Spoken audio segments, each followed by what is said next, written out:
I wish that you liked me. Of course I love you. But do you like me? How do our bonds affect us? How are we different from the people we spend time with, or the people who raised us, or the ones we share space with? We would like to believe that we are individuals who develop at a unique pace and with unique experiences, that we have to fulfill a destiny that belongs to us and only to us, and that whatever we build, we can do it all in our own. But that will be a lie. The relationships that we build over time can make or break everything for us. They have a lot more impact on who we are and who we become over time. The human being is a social animal that depends on its environment and thrives in groups. Sometimes we can develop and choose those bonds with people we meet during our lifetime, like partners, co-workers, and friends.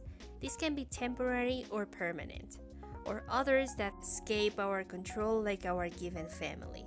If you're lucky, you will end up in a healthy family environment that will nurture you. The importance of this very first social circle is defining and extremely important, and whatever gets built in this will last a lifetime. Most of us don't have the same luck to get a familiar support in which we are free to develop the way we want to without encountering issues, disagreements, or even arguments related to the same independence we crave. We may have the issue of sharing space with people who have very different emotional, political, or personal preferences as ours. And sometimes the ones closest to us are the ones who can challenge us the most. And that's what I'll be talking about today. So I watched Lady Bird with Saoirse Ronan and Laurie Metcalf and others, and we will explore the complicated bonds, especially with the mother-daughter relationship.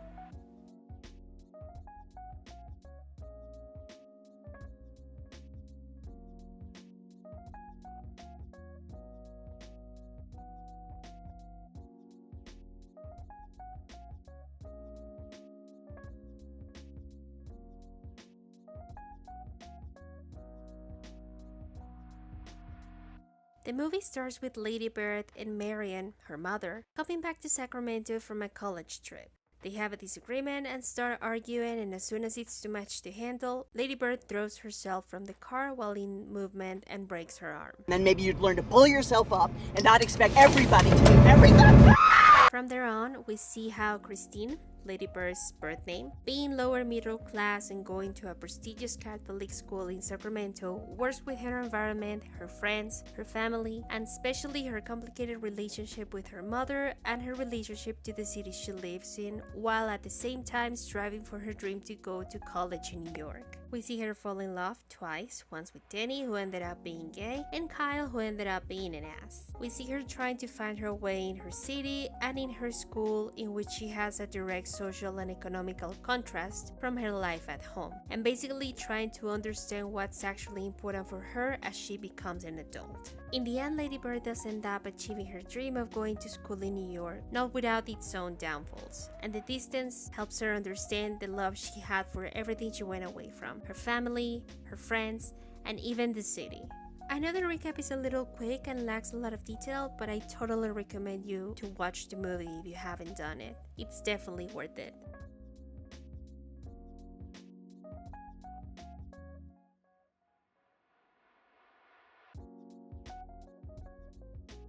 Lady Bird is the archetypical teenage girl with big dreams. She feels herself as a big fish in a small pond, fantasizing about all the things she could have accomplished by going to another city and living an idealized version of her life, wanting to be like the people she sees in magazines and in movies, and altogether having dreamlike expectations of adult life. All of these while also rebelling against her current environment, which is an impractical approach but a natural one for someone her age.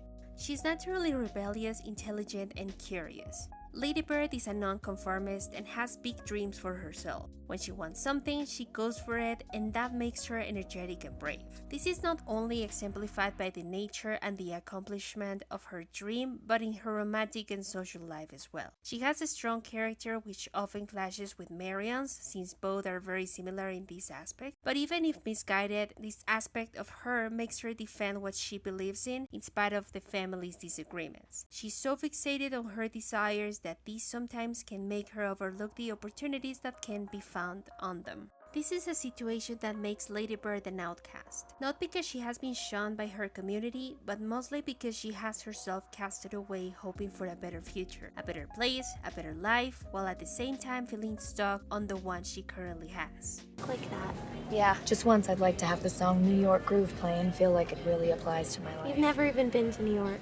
Although Lady Bird has her right to believe that the education she had by going to Catholic school was repressive, unwanted, and not aligned with her expectations, it's an education that, in spite of its nature, has shown to be supportive of her, keeping in mind how much she wants to go against it. The Mother Superior, counselors, teachers have been supportive of her in different areas. Also, it is worth mentioning that this was given to her as a way to protect her from the risks that public school posed to her, since one of her schoolmates was knifed there. On a not so positive side of her, Lady Bird is stuck on her possibilities. She believes she can be a great anything without having to prove this to the world. She's young and her possibilities are endless. As long as you don't act on them, she will not have to face the reality of her not being a good anything enough. That's why when the Mother Superior told her she could be part of a musical, she went straight and told her she wanted to be a mathematician.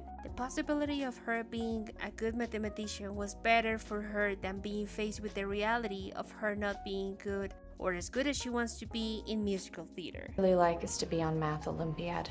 But math isn't something you're terribly strong in.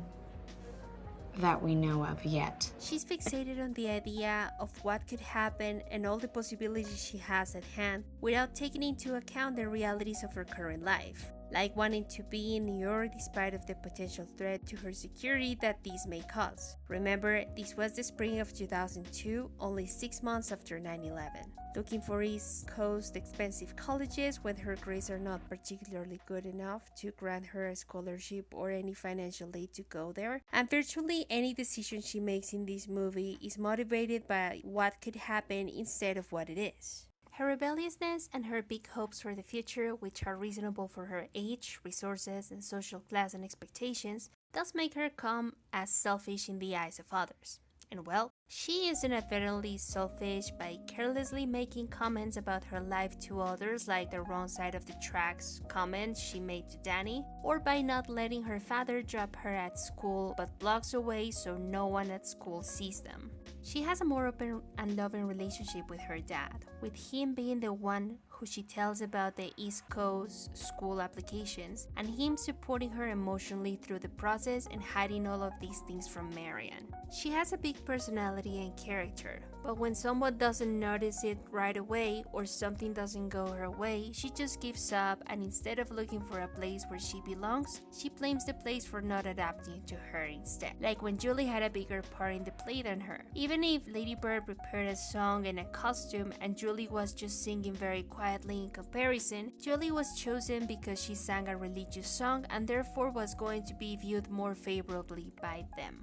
Lady Bird is forward and she has a lot of energy that could be misplaced in some occasions, yet again because she's young and learning to be herself in an ever-changing world. When she wants to be liked by people, she bends over backwards to make it happen, leaving friends like Julie and her family behind to get the approval of other people. However, I would say this is a more common behavior that most of us have had in our teens, distancing yourself from what you know in order to get where you want to be, even if that place is not beneficial for you. Lady Bird's desire to escape her family, her circumstances, and Sacramento makes her fail to see how much her environment not only has shaped her, but also how much her circle cares about her, protects her, and even encourages her to find her way. You have a performative streak, I think. Yeah. They're having auditions for the fall musical. How am I a senior and not know we have that? Perhaps you haven't always been an active part of this community. Her desire to go to school in New York is more a way of her to become someone else, like the women in the magazines or like the protagonist of a movie. Like the ladybird she desperately wants to be instead of the Christine she currently is. And she places the blame on Sacramento, her family, and her school, believing that the separation between who she is now and who she wants to become is in them instead of the mindset she has around them and about herself. I would say that even though it's not well focused, Lady Bird's drive is what leads her to live so many experiences in such a defining time for her. Her forwardness and active approach to life is what made her date Danny, then Kyle, and even allowed her to go to school in the East Coast the way she wanted. These experiences didn't have the outcome she expected, but she learned a lot from them. Ironically, Lady Bird understood how much of them lives in her as soon as she found herself in New York. Like, for example, introducing herself as Christine to strangers instead of Lady Bird, going to church on a Sunday, which I assume is a habit she got from her school, and calling Bruce out in the sky, which is the star she named with Danny. Christine? My name is Christine.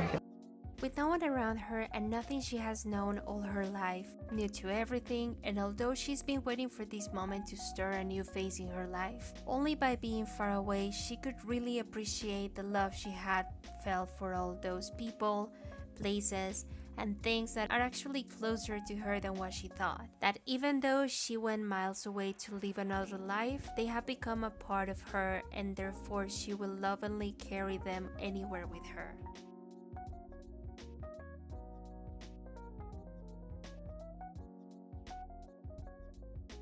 Although the movie is about Lady Bird, Marion is an important character in it. Through the discussion she has with Lady Bird, the rest of the family, co-workers, and even on her own, we get an idea of who she is. She works as a nurse, and during the middle of the movie, after Lady Bird's dad lost his job, she suddenly had to take care of the financial sustenance of the family by working 2 shifts. Besides that, she does the cleaning, the grocery shopping, the cooking, and she basically takes full care of the family. As a person, she's practical, down to earth, maybe a little too much, aware of her situation and other people's feelings and situations as well. And ironically, she is overly critical of Lady Bird. She's organized and conscientious not only about the decisions she makes on her own, but also about the decisions her family makes, which she oversees. In spite of the strong facade she puts to deal with the world and with Lady Bird, Marion is considerate, she does think about her co-workers' well-being and the people around her too. She makes sure the needs of the people around her are covered and even extends her help to comfort others outside of her family, like Shelley, whose parents kick her out of their home,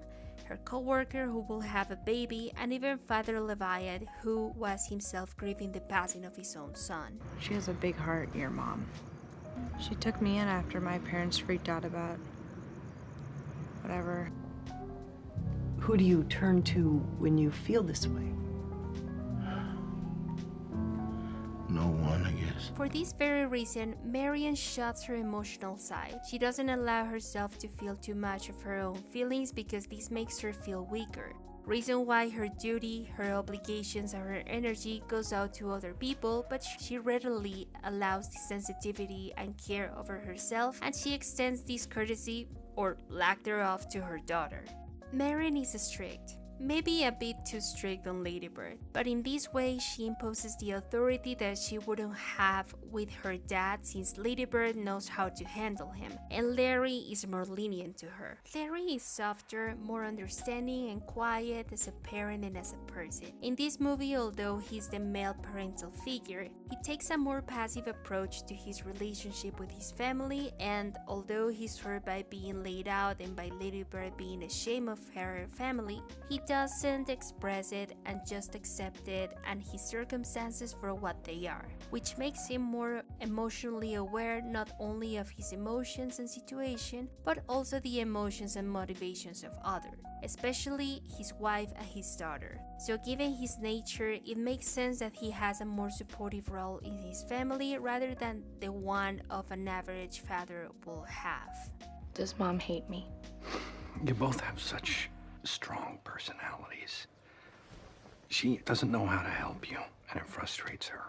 And this is a hard contrast from who Marion is as a person, and especially as a mother to Lady Bird. Her role is more active and decisive, more strict and openly communicative, especially on what is required from her and the others to work together. She's hands-on and makes the important financial and organizational decisions in her family. When Larry primarily listens to his daughter and focuses on his time on bonding with her, Marion feels it's her need to give her daughter a reality check as a contrast from the life she lived at school with schoolmates that that are far wealthier than her, and that from Marion's perception could give her the not so far-fetched idea that she is on her schoolmates' level when it comes to her position in life. Marion has the anatomy of a struggling mother that, even though has financial and emotional support from her partner, she basically had to take the role of the stronger part by ruling the home, budgeting, and taking care of the family on its primary needs. He lost his job. Do you need him to come in here and explain that to you? Of course, he probably wouldn't anyway. He's Mr. Nice Guy, and I always have to be the bad Can we guy. please? Reason why she takes her resentful feelings and her worries against Ladybird. As soon as she found out her husband was fired from his job, she took all that concern and directed it to Ladybird coming home late and the state of her clothes in her room. In spite of scenes like these and the initial car scene where they were both arguing over Ladybird's aspirations, Marion does care about her daughter. It's hard for her to express her emotions in an open way, but there are small examples of her love for her. For example, Marion does make an effort to call her daughter Ladybird, even though that's not her birth name and she doesn't agree with it. The letter she wrote before she left for New York but couldn't give her because she was afraid Ladybird would judge the composition and the language. Letting her spend Thanksgiving with Danny's family instead of hers in spite of how much she would miss her, and even going to the college trip with her are all of them very small details but very significant in the long run. This is not lost on Ladybird's side, since when she expresses discomfort about her mother and others may have an idea about who Marion is based on this, she does come to her defense right away as a way to protect her. Your mom is crazy. I'm scared of her. She's not crazy. She just, she has a big heart. She's very warm. Being the only two women in the family, besides Shelley, who has become part of it recently, makes Marion's and Ladybird's relationship more tense. Not because of their gender, but because their personalities are so different yet so alike that makes their bonding through the female experience way harder than what it's supposed to be. And this is not uncommon in real-life mother-daughter relationships. In fact, it's a rather common circumstance that has been properly depicted in this film.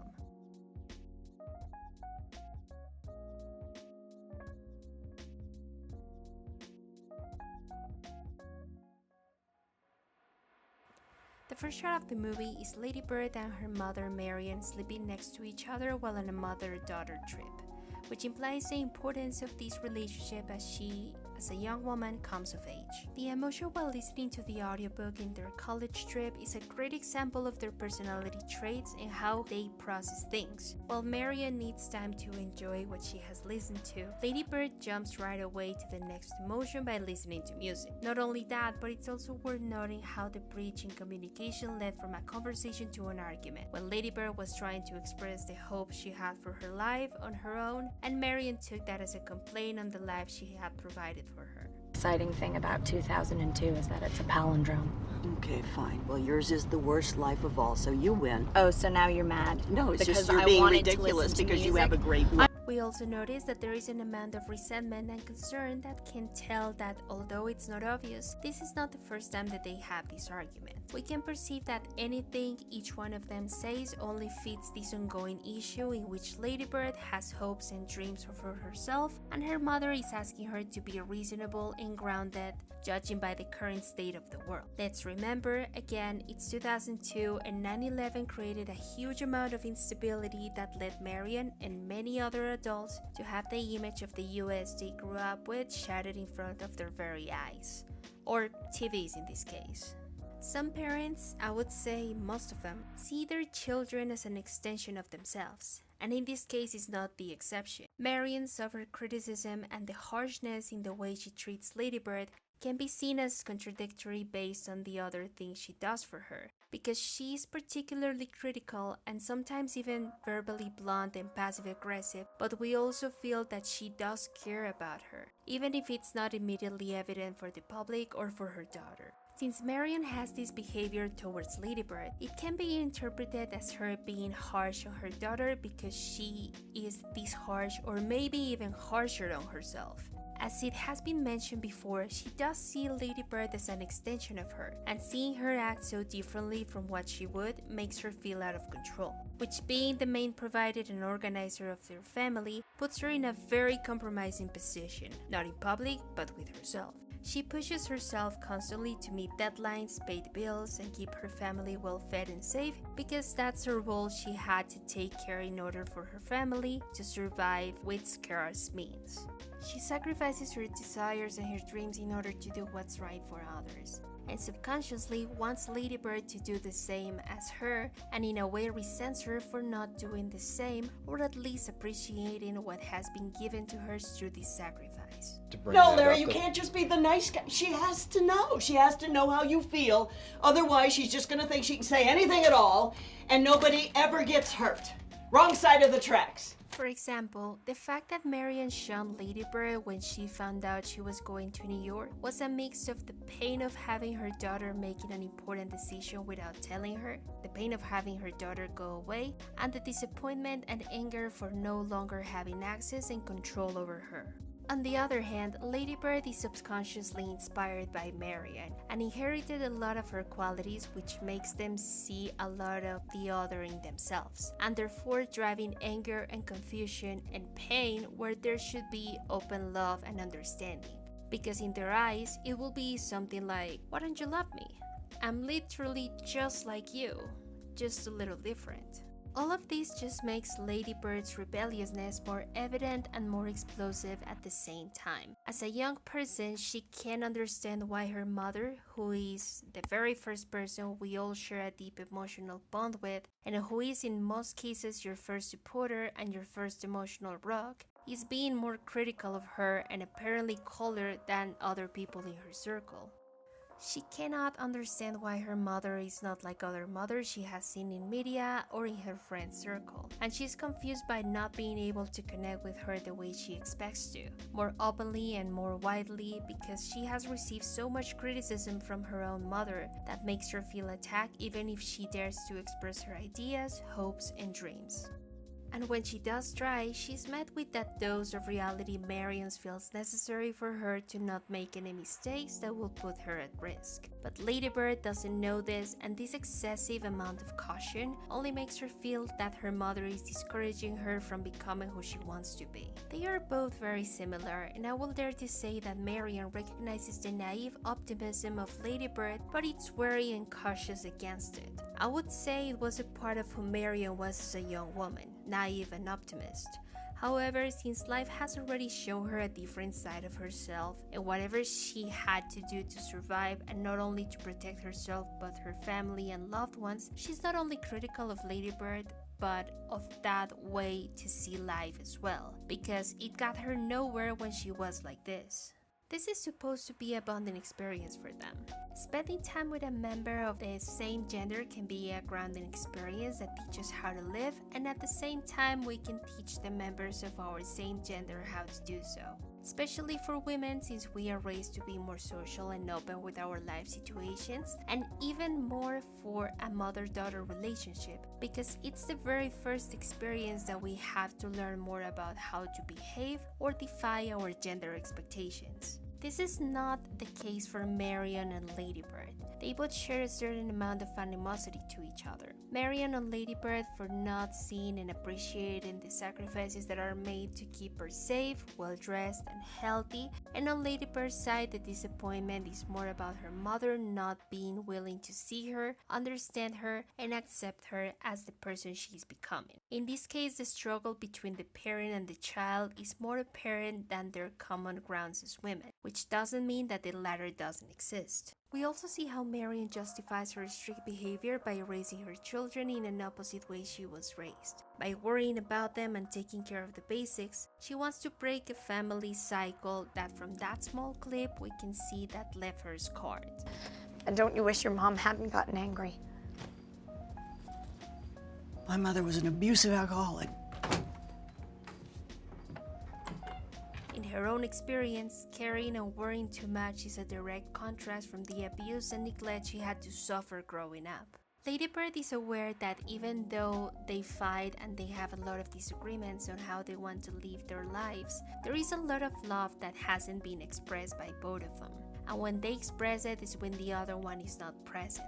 Mostly because bigger than their love is the power struggle that they have and showing a bit of softness on their side will make them seem weaker. Also because the way they express love to each other is not the way the other wants to receive it, especially when the communication between them is so fractured. And yet, even though they're not able to fully express their love to each other, when the power struggle is out, they are finally able to be receptive to the other, because that's precisely what they want from the other. The softness and openness to be themselves, not only in the good moments but in the bad ones too.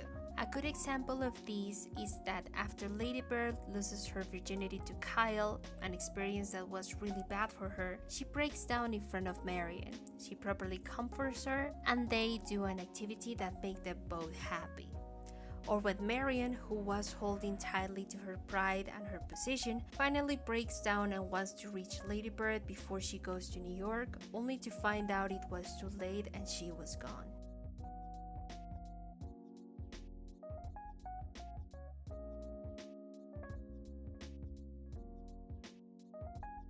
The more I watch this film, the more meaningful it becomes to me. The first time it was moving, but on the second and third watch I gave it to make this video, it made me full on cry.